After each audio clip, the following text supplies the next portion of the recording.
Halo semuanya, selamat datang di channel yang tidak layak untuk dihina ini. Sebelum kita mulai, atur posisi santainya, bakar rokoknya, seruput kopinya, dan mari kita berhayal.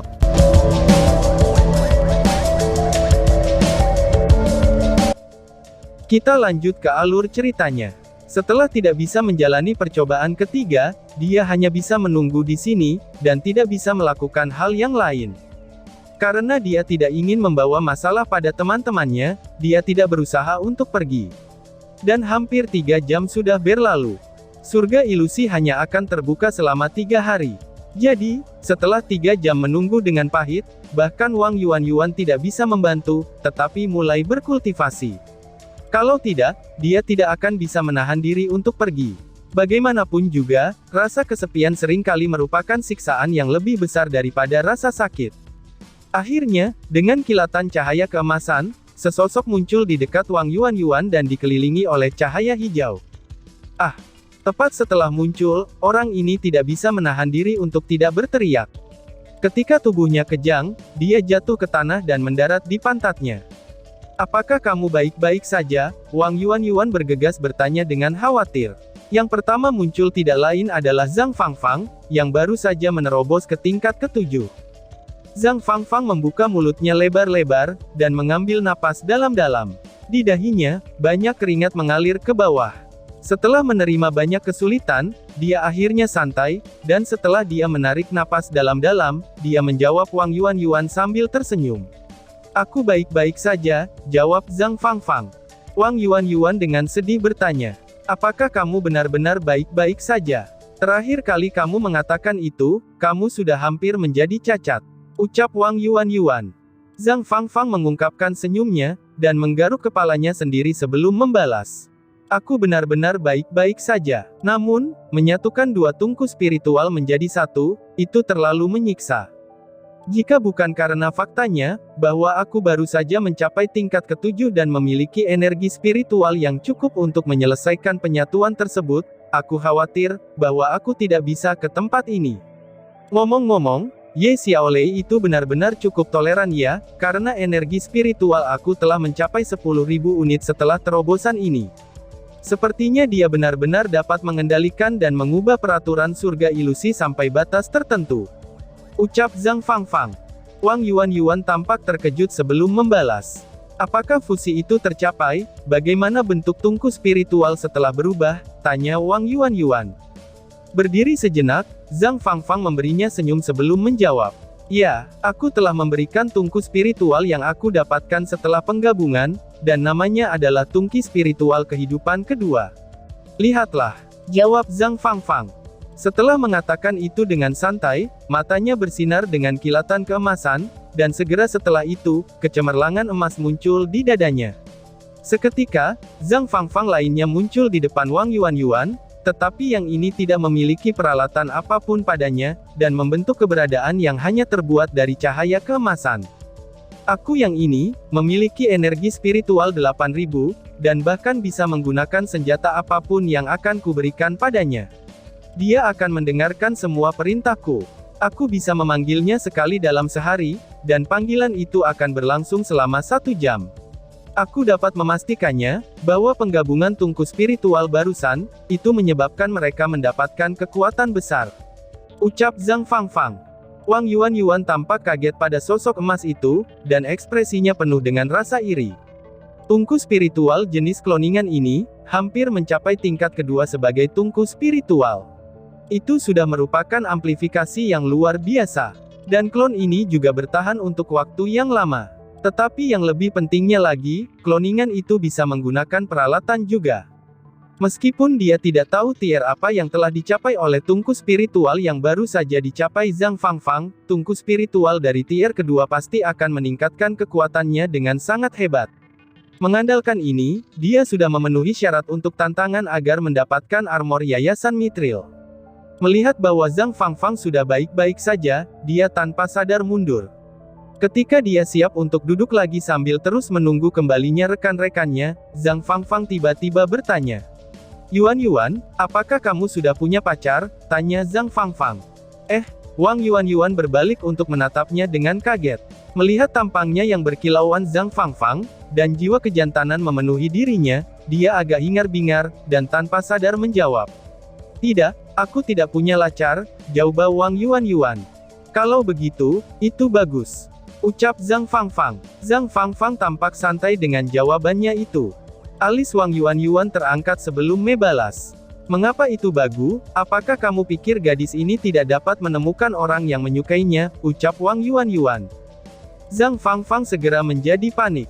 Tidak, jangan salah paham. Itu bukanlah apa yang aku maksud.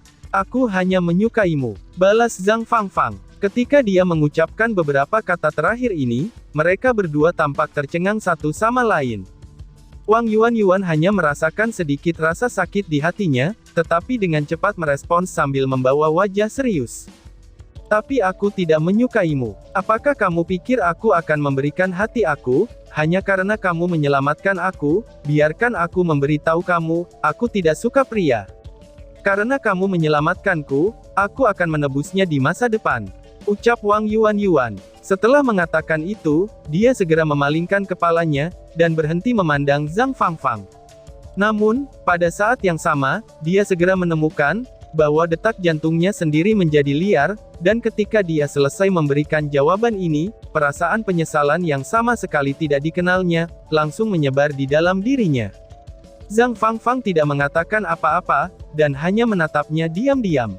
Dia juga tidak menoleh, dan suasananya mulai canggung. Beberapa saat kemudian, Zhang Fangfang tampaknya sedikit bersorak, dan menyatakan dengan suara yang kasar dan suram.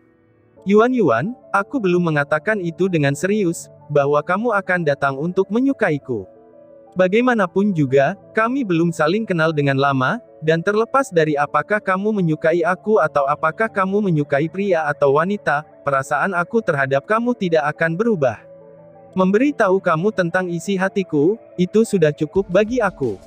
Ucap Zhang Fangfang. Pundak Wang Yuan bergetar, tetapi tanpa berbalik dia bertanya. Memangnya apa yang kamu suka dalam diriku? Tanya Wang Yuan. Suaranya jelas melunak, dan pada saat itu, dia memikirkan adegan ketika pria ini menyatakan bahwa dia baik-baik saja, bahkan dengan kedua tangannya yang cacat. Jawaban Zhang Fangfang adalah, apakah kamu percaya cinta pada pandangan pertama? Ini jawaban jujur aku untuk pertanyaan ini. Aku hanya bisa mengatakan bahwa aku tidak tahu. Namun, aku merasa sangat senang, bahwa nasib memungkinkan aku untuk bertemu dengan kamu. Jawab Zhang Fangfang. Wang Yuan terdiam sekali lagi, dan Zhang Fangfang tidak mengatakan apa-apa lagi. Saat ekspresi wajahnya tampak lebih santai, dia duduk bersila di tempat yang sama. Dengan penuh perhatian, dia memperhatikan gadis jangkung dan ramping yang berdiri di depannya. Tepat pada saat itu, bayangan kedua keluar dalam cahaya hijau. Penampilannya yang menyedihkan, bahkan lebih tak tertahankan daripada penampilan Zhang Fangfang. Dia segera jatuh dengan wajahnya terlebih dahulu ke tanah. Terkejut dan takut dengan kejadian yang tiba-tiba itu, Wang Yuan buru-buru berdiri untuk melihat bahwa itu adalah Han Yu yang jatuh ke tanah. Han Yu tidak hanya terengah-engah, tetapi segera jatuh pingsan. Tanpa memberi Wang Yuan waktu untuk melangkah maju, cahaya keemasan jatuh tepat pada Han Yu. Itu adalah Great Recovery, mantra penyembuhan bertarget tunggal dari elemen cahaya. Zhang Fangfang terus mendorong tangannya ke dada Han Yu, dan merasakan perubahan di tubuhnya. Beberapa saat kemudian, Zhang Fangfang berkata dengan suara santai. Dia baik-baik saja. Jika aku tidak salah, penggabungannya seharusnya berhasil juga. Ada bentuk energi spiritual yang sangat lembut namun ulet di dadanya. Ini tentunya adalah kekuatan tungku spiritual. Ucap Zhang Fangfang. Wang Yuan mengangguk sebelum melihat Zhang Fangfang yang serius dan berkata, kalau begitu, itu bagus. Ucap Wang Yuan. Mereka berdua saling memandang, tapi Wang Yuan segera melarikan diri setelah itu, dan memalingkan kepalanya lagi. Dia tidak berani menatap Zhang Fangfang lebih jauh lagi, tanpa diduga, ia cukup takut melihat tatapan serius di matanya. Sekitar setengah jam kemudian, Han Yu secara bertahap kembali sadar. Seperti yang dikatakan Zhang Fangfang, persidangannya berhasil. Setelah melebur, dua tungku spiritual menjadi tungku baru, dan itu disebut perlindungan cahaya. Tungku spiritual ini adalah tungku yang tangguh, dan dapat digunakan dalam situasi apapun. Memungkinkan Han Yu melepaskan perlindungan cahaya pada jarak 5 meter. Perlindungan cahaya ini dapat mencapai kekuatan pertahanan 3 kali lebih kuat dari kekuatannya sendiri, dan mencapai kekuatan pertahanan dari obstruksi ilahi. Pada saat yang sama, ketika dia akan menggunakan perlindungan cahaya di daerah yang tertutup, kecuali dari mereka yang memiliki unsur-unsur kegelapan, energi spiritual dari semua orang di dalamnya akan pulih dengan kecepatan 10 kali lipat hingga mencapai puncaknya. Tanpa ragu, tungku spiritual ini akan menguat bersamanya. Satu-satunya yang menyedihkan adalah, bahwa setelah fusi ini, perlindungan cahaya sepertinya tidak dapat berkembang. Secara keseluruhan, tungku spiritual ini masih sedikit lebih rendah daripada tungku spiritual kehidupan kedua milik Zhang Fangfang. Lin Xin adalah yang berikutnya muncul dari kabut cahaya hijau, dan wajahnya tampak benar-benar usang. Hei kawan-kawan, apakah kamu baik-baik saja? Jika fusi kalian gagal, biarkan saja, itu tidak apa-apa, asalkan kamu baik-baik saja, kata Wang Yuan yang mencoba menghiburnya. Han Yu berkata dengan wajah pahit. Penggabungan tukang obat terlalu sulit, sampai-sampai kontrolnya terhadap api ternyata tidak cukup. Ucap Han Yu. Heh, siapa bilang aku gagal, aku hanya sedih dengan rambutku.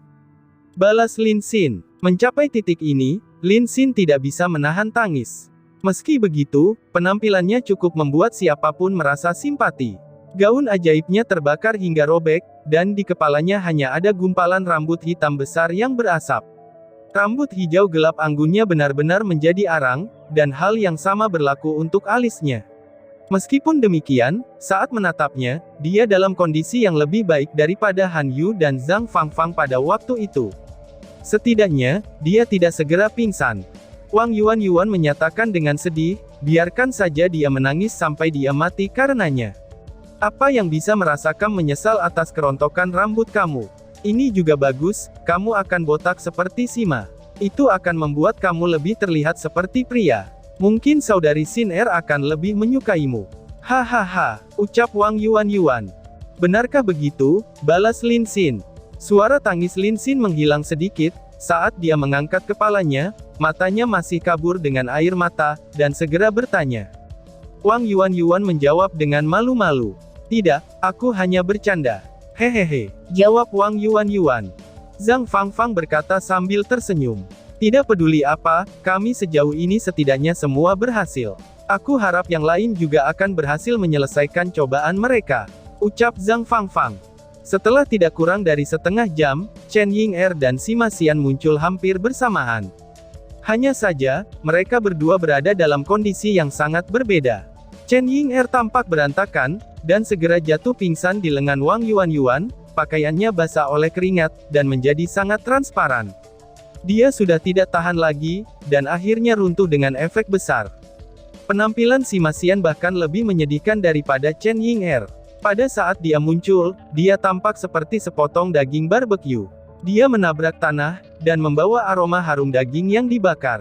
Kulitnya tampak benar-benar berkarbonasi, dan beberapa bagian dagingnya benar-benar tampak dipanggang. Han Yu dan Zhang Fangfang menyembuhkannya dengan kekuatan penuh, sebelum Sima Xian akhirnya dianggap hidup kembali.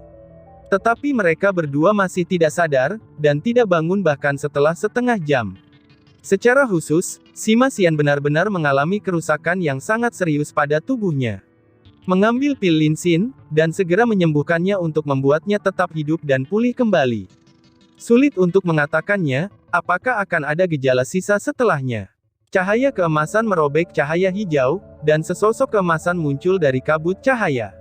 Dari unsur cahaya, Sima Xian, Han Yu, dan Zhang Fangfang, semuanya sudah muncul, dan Long Hao Shen adalah yang terakhir yang muncul. Namun, tepat pada saat itu, semua orang tampak tak bernyawa. Ini karena dari kabut cahaya hijau itu, kaki putih murni yang ramping dan halus muncul. Dan tiba-tiba saja bersambung. Sekian dan terima kasih banyak.